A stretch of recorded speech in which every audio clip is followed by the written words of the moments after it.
भाग 6। युद्ध की विभीषिका और सिर पर आ गई। शत्रु सरहदों को पार कर भीतर आ गए। जनता झुंड बांधकर नगर छोड़कर भागने लगी।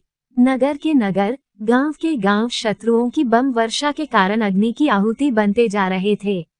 आकाश में युद्ध विमान और नीचे भयानक टैंक दोनों एक साथ सारे देश को मटियामेट कर रहे थे। इस भयानक मारण कांड को सिंहराज नहीं देख सका। वह नरलोक के बारे में कुछ जानकारी प्राप्त करने की उत्कंठा से इस लोक में आया था। उसने सोचा था, अति अद्भुत रूप से प्रगति करने वाले मानव से कुछ सीखेंगे और सीखकर उसे अपने यहाँ अमल में लाएंगे। लेकिन उसके सारे उत्साह पर पानी फिर गया। मानव जाति से सीखने के लिए कुछ भी नहीं है। उन्हीं को हम अरण्यवासियों से बहुत कुछ सीखना है। हमारे स्तर तक मनुष्य पहुँचे तब देखा जाएगा। वह मानव निर्मित स्वर्ग को देखने चला था। एक महानगर को देखते ही उबकाई आ गई। वह अपने निवास की ओर लौट पड़ा। सिंहराज को देखकर सभी जानवरों ने हर्ष प्रकट किया। अपूर्व रूप से सिंहराज का स्वागत किया गया। इतने दिन नरलोक में भ्रमण कर आने वाले अपने प्रभु के मुख से उनके अनुभवों को सुनने की इच्छा प्रकट की। शाम को बड़ी सभा का आयोजन किया गया। अरण्य राज्य में रहने वाले सभी प्रकार के पशु पक्षी उपस्थित हुए।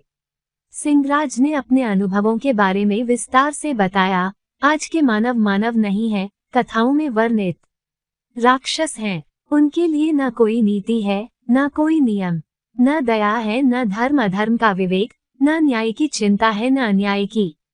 वहाँ केवल धन पिपासा, विलासप्रियता, परस्पर प्रवंचन, षड्यंत्र, हत्याएं, युद्ध, अकाल, रोग, जातिवाद, बंधुवाद और कुर्सी के पीछे दौड़ने। हम जिन कार्यों को करने का साहस तक नहीं करते, ऐसे कई दुष्ट कार्य मानव निस्संकोच भाव से कर डालते हैं। हम लोग भूख न लगे तो आहार प्राप्त करने के लिए प्रयास नहीं करते, लेकिन मानव 10 वर्ष के लिए आहार सामग्री होने पर भी 11वें वर्ष के लिए प्रयास करता है। दूसरे सहयोगी की इच्छा के बगैर हम लोग रतिक्रीड़ा में भाग नहीं लेते, लेकिन मानव बिल्कुल इसके विपरीत कार्य करते हैं। हम साथी प्राणी को अपने आहार में से हिस्सा देते हैं।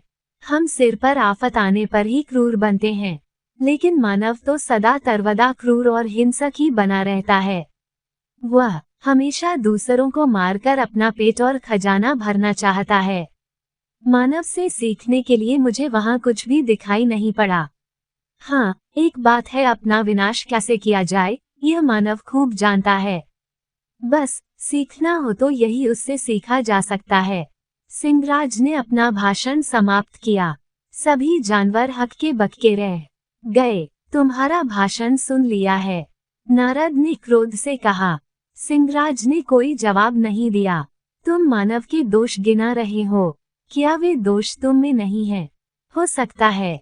उससे क्या हुआ? अगर यही दोष मानव में है तो वो हमसे बड़ा कैसे हुआ? अगर हम दोनों समान हैं तो आपने उसे जो बड़प्पन दिया उसे वापस लेना होगा। खैर, मानव से मेरी तुलना क्या?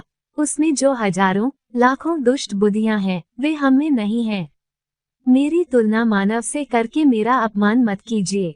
नारद जी आग बबूला हो गए। जो मुंह में आया वो बोल दिया। मानवों को ऊपर उठाया और पशुओं को निम्न स्तर का बताया। महाशय, मानवों के प्रति आपके मन में प्रेम है, उसी के कारण आप इस तरह बोल रहे हैं। यह नहीं कि आप सत्य और असत्य से अपरिचित हैं। सिंह दूसरे सिंह को, कुत्ता दूसरे कुत्ते को, हाथी दूसरे हाथी को, भैंसा दूसरे भैंसे को मारकर नहीं खाता, लेकिन मानव समानव को आराम से निगल जाता है। ये बहुत बड़ा भेद हम दो जातियों में है। फिर मानव की हमसे तुलना कैसे? असंभव है, कहा सिंहराज ने। लेकिन जवाब देने के लिए वहां नारद जी नहीं थे।